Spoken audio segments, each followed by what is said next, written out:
Hello everyone and welcome to all the rules for mission 9 of campaign 3 of 5 Parsecs from Home.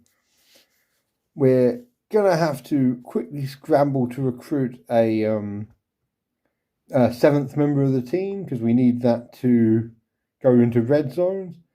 So a lot of this is going to be based around trying to get people, hopefully. Oh my god. So, yeah,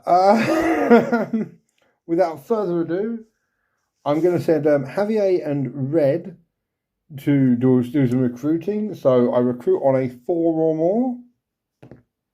Oh, thank God. Okay, so I'm going to get someone new. I will do that before rolling up the mission. Quick point I'm going to make now, and I'll make it on the main thing as well, is I was going to wait until the next campaign, but because of the events of this campaign, I'm going to start using the psionic rules for this. Basically, one character per crew can be a psychic, and every time you fight someone, either one of them, a random member of their crew is a psychic, or if it's like a robot or a soulless or anything that wouldn't be psychic normally, they just get an extra member. So basically, power is increased on both sides now, which is pretty awesome. Not gonna lie. Yeah, gonna do that. I'll roll that up afterwards. I'll have a new psychic. Yeah, awesome. Next up on the easy stuff, Gunnar and Deirdre are going to train. Both get +1 XP. Deirdre gets 5 XP, which is going to translate into an extra point of speed, which is just cool. Very, very good. Now, on to the fun ones. Last time, Gunnar got the extra time on their hands roll, so they can do 2 actions this turn. So he's trained. He's also going to do a trade action. He's taking blue with him. So Gunnar's trade action is 40. Trade good. Oh, the one gets trade goods if you arrive on a new planet. You can try and trade it. Very useful. Blue gets 79. Yeah, 79, which is got to find it. How the numbers work.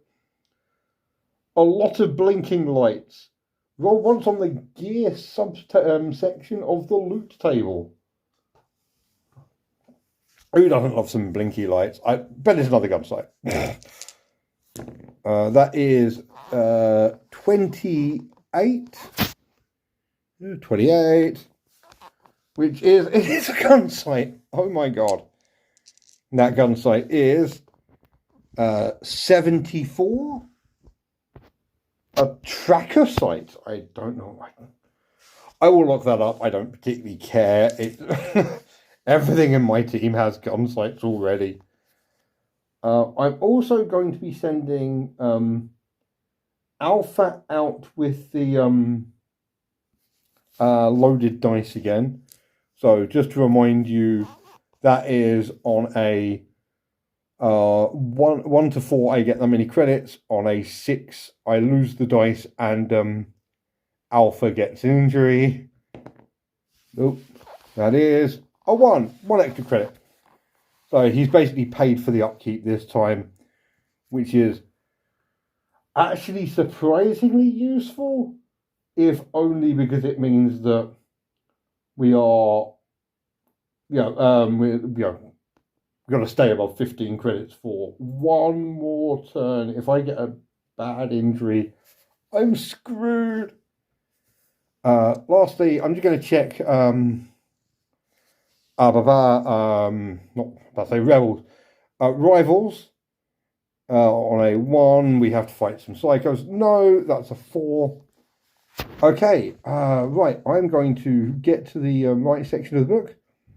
Going to randomly generate a new psychic character for our team who is going to help us on this mission. And yeah, let's I suppose we should have a moment to mourn Lizzie, but on the other hand, let's replace her with someone new. Okay, so bit of a confession. I did this wrong with Gunner. You just essentially just roll up the race. You don't get roll any of the background or motivation tables or anything. So yeah, my new character is 44. I have a baseline human psychic, and I will go and see if I can find a model for them. Okay, everyone, say hello to Ash O'Sullivan. They are our new psychic. They've been picked up in New Harbour during the chaos. And unlike a lot of the people that have gone like a bit mental, they are keeping it together, but they have found they've got new powers. I'm going to be real. I was going to wait until the compendium drops. It should be arriving sometime next month, so I was going to hopefully do it either at the end of this campaign or the end of the next campaign. But honestly, as soon as we rolled the extra planar entities and I decided to go on this rabbit hole, kind of had to.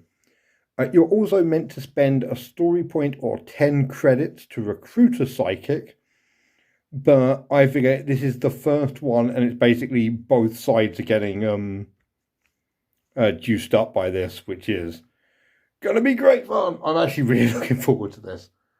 I have to roll a random psionic power for them. They get a 5, which is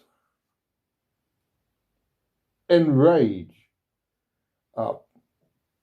This power is only usable on a figure that has not yet acted this round.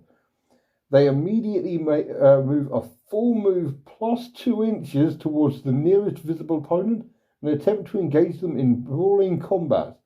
They are unable to act later in the round. Oh, okay, so it only targets themselves. So, yeah, basically, I can use this psionic power to, basically run them into melee combat. I've given them the hand laser and the suppression maul that we got last game. So cool. Yeah, there's a whole bunch of extra rules for psionics. Yeah, basically just yeah. It's this is a weird one. I'm gonna have to read this properly and like get back later on. But yeah, basically it's all gonna be great. Everything is going to be fine. Let's roll up the quest mission we're going to do, eh? Who doesn't love a quest mission as we try and determine the source of all of this new psionic activity that's going on? And hopefully, I don't know. I mean, shut it down seems a little bit optimistic, but you never know. Might get something good out of it. Loot it seems like a better idea. Let's put Ash towards the end. And then go. So our deployment condition is 99. For a quest that is gloomy, maximum visibility is 9 inches. Oh, but anyone who fires can be fired upon. Yeah, we love this one. We have 44 for notable sights. Is a loot cache. If you get the loot cache, you can get a free loot roll, which we need more weapons. The mission itself is a 1.